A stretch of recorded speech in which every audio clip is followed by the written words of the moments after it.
Hello friends, आप और हम चैनल पर आप सबका स्वागत है।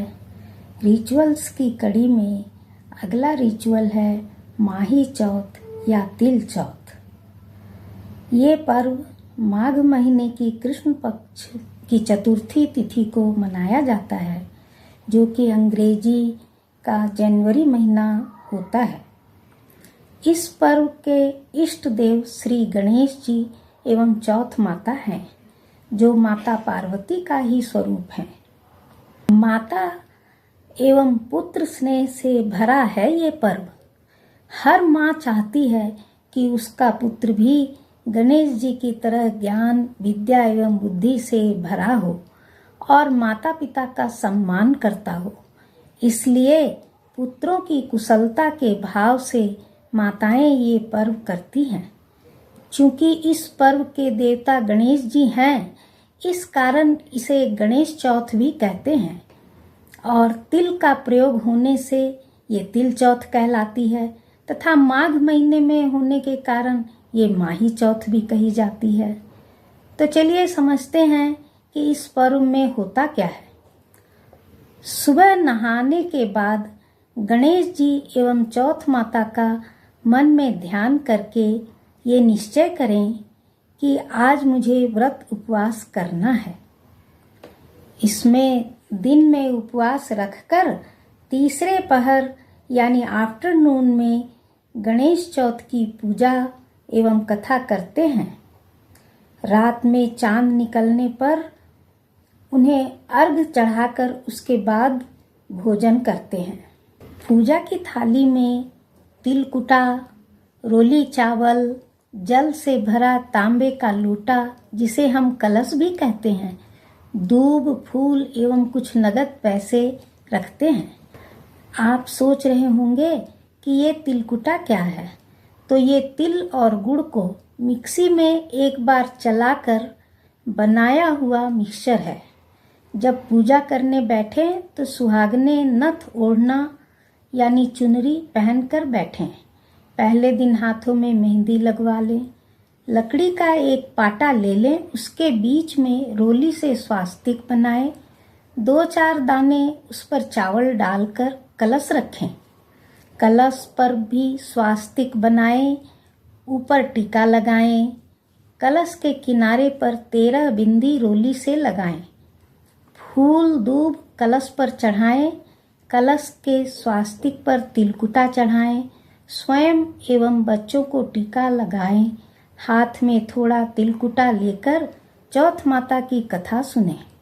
हाथ वाले तिलकुटे को कथा के बाद अलग रख दें, क्योंकि रात में चंद्रमा को अर्घ देते समय पुनः वही तिलकुटा हाथ में लेकर अर्घ देते हैं।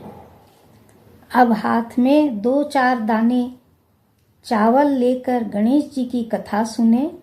चावल कलश पर चढ़ा दें।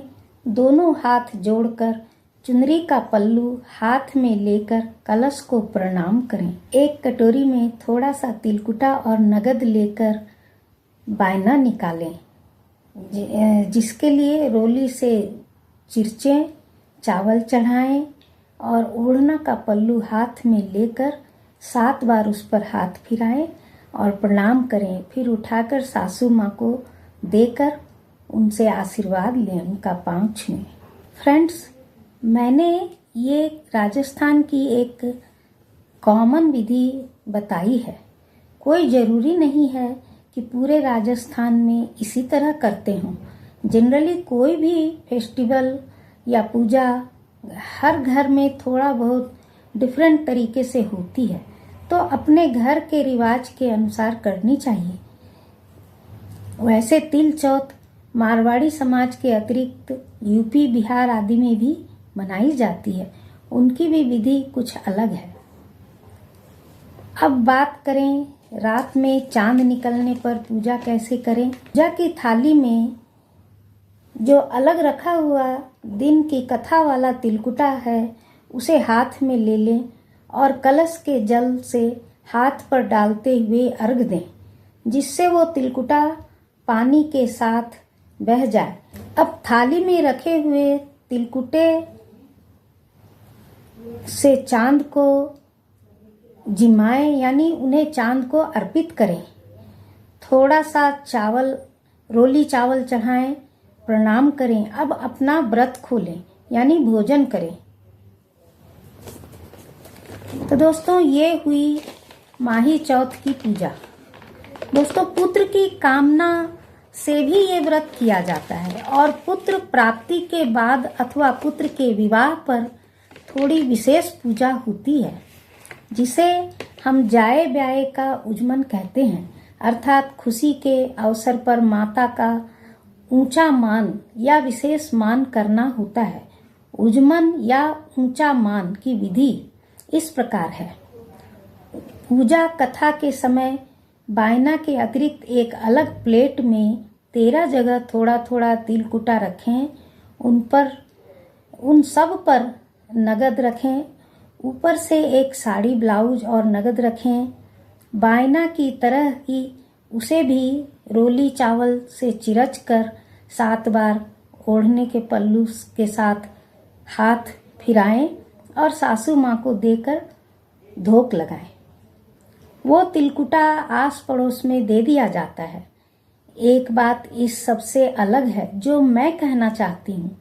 साथियों, समय की मांग के अनुसार हमें सिर्फ पुत्र होने पर ही ये पूजा करनी है, ऐसी सोच बदलकर संतान होने पर ये सारी पूजा विधि करनी चाहिए।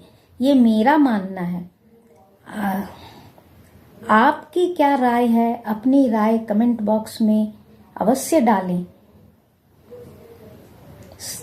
चैनल को सब्सक्राइब करें ताकि हमारे अगले वीडियोज आपको आसानी से मिल जाए।